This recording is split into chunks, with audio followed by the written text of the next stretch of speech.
आणि आपण यानंतर थेट मातोश्रीवर जाऊयात। उन्मेष पाटील हे मातोश्रीवर दाखल होत आहेत आणि ते आज ठाकरे गटामध्ये प्रवेश देखील करत आहेत।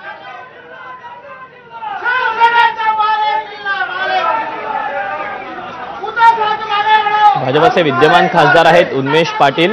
यावेळेला त्यांना पक्षाकडून तिकीट देण्यात आले नाही, त्यामुळे ते नाराज आहेत आणि याच पार्श्वभूमीवर त्यांनी काल संजय राऊत यांची भेट घेतलेली होती आणि त्यानंतर आता संजय राऊत यांनी देखील ट्विट करत त्यानंतर सकाळच्या पत्रकार परिषदेदरम्यान देखील संजय राऊत यांनी स्पष्ट केलेलं होतं की उन्मेष पाटील हे आता ठाकरे गटामध्ये प्रवेश करणार आहेत, त्यामुळे आगामी काळामध्ये जळगावचे कदाचित ते ठाकरे गटाचे खासदाराचे उमेदवार असू शकतील अशी देखील जी चर्चा आहे ती मात्र सुरू आहे।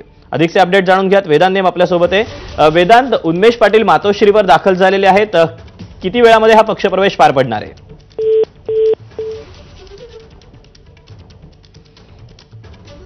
काही तांत्रिक कारणामुळे वेदांतचा फोन हा कट झालेला आहे, पण पुन्हा त्याच्याशी संपर्क साधण्याचा प्रयत्न करूया।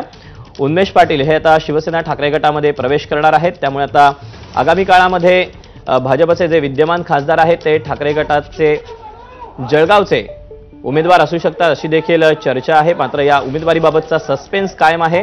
येत्या 2 दिवसांमध्ये ही कदाचित उमेदवारी घोषित केली जाऊ शकते अशी देखील चर्चा आहे। परंतु यावेळेला भाजपनं उन्मेष पाटील यांना तिकीट नाकारल्यानं ते नाराज झालेले होते। आपल्या काही समर्थकांसह ते आता ठाकरे गटामध्ये प्रवेश करणार आहेत, त्यामुळे स्वाभाविकच आता जळगावमध्ये पुन्हा एकदा भाजप विरुद्ध शिवसेना ठाकरे गटाचा सामना बघायला मिळू शकतो।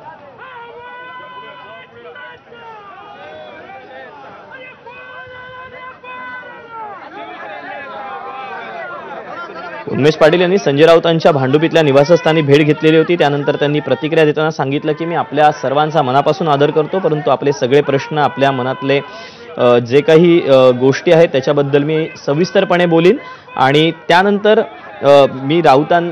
त्यांनी राऊतांची सामना कार्यालयामध्ये जाऊन देखील भेट घेतलेली होती आणि त्यावेळेला सुद्धा राजकारणाच्या पलीकडची मी मैत्री जपण्यासाठी म्हणून संजय राऊतांना भेटत असल्याचं सांगितलेलं होतं काल जेव्हा ही त्यांच्यामध्ये भेट घडली त्यावेळेला।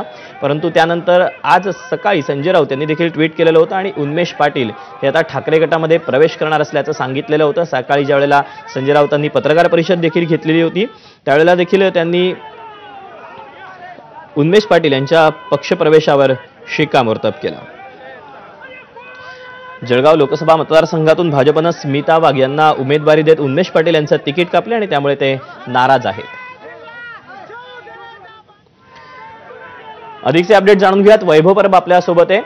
वैभव, उन्मेष पाटील हे आता मातोश्रीवर दाखल झालेले आहेत, त्यांचा पक्षप्रवेश अगदी काही वेळातच पार पडेल।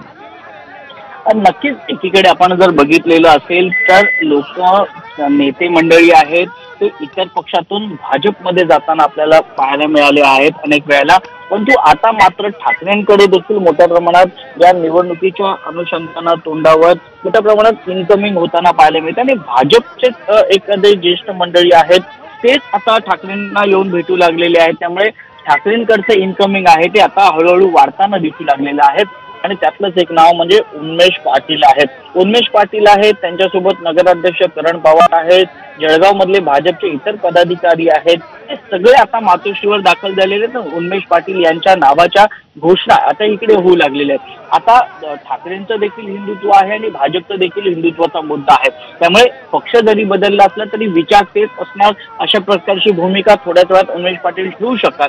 आता निवडणुका तोंडावर आलेल्या असताना नाराजी नाट्य आहेत ते आपल्याला सगळ्याच पक्षांमध्ये पाहायला मिळतात। म्हणजे जर समजा ह्या पक्षातून आपल्याला उमेदवारी कापली गेली तर दुसरा पर्याय म्हणजे बी प्लॅन असतो तो प्रत्येक नेत्याचा ठरलेला असतो आणि त्याच अनुषंगानं उन्मेष पाटील यांनी आपला प्लॅन बी हा उद्धव ठाकरेंसाठी ठेवला असल्याचं आता आपल्याला स्पष्टपणे दिसतं। सोबत उन्मेष पाटील काय म्हणतात आपण ऐकूया। स्मिता वाघ यांच्या पुढे ही पदाची जय विजयाची नाही तर ही एका आत्मसन्मानाची लढाई आहे। ही खानदेशाच्या विकासाच्या बाजूने पुढे नेणारी लढाई आहे की जी संवादातून होत नव्हती, कृतीने होत नव्हती, जिथे आत्मसन्मान संवाद होत नव्हता, त्यामुळे अनेकांच्या कार्यकर्त्यामध्ये खतखत आहे। मी आज मी जात्यामध्ये आहे, अनेक जण सुप्यामध्ये आहे, त्यामुळे येणाऱ्या काळात सुप्यातले अनेक जण पुढे येतील।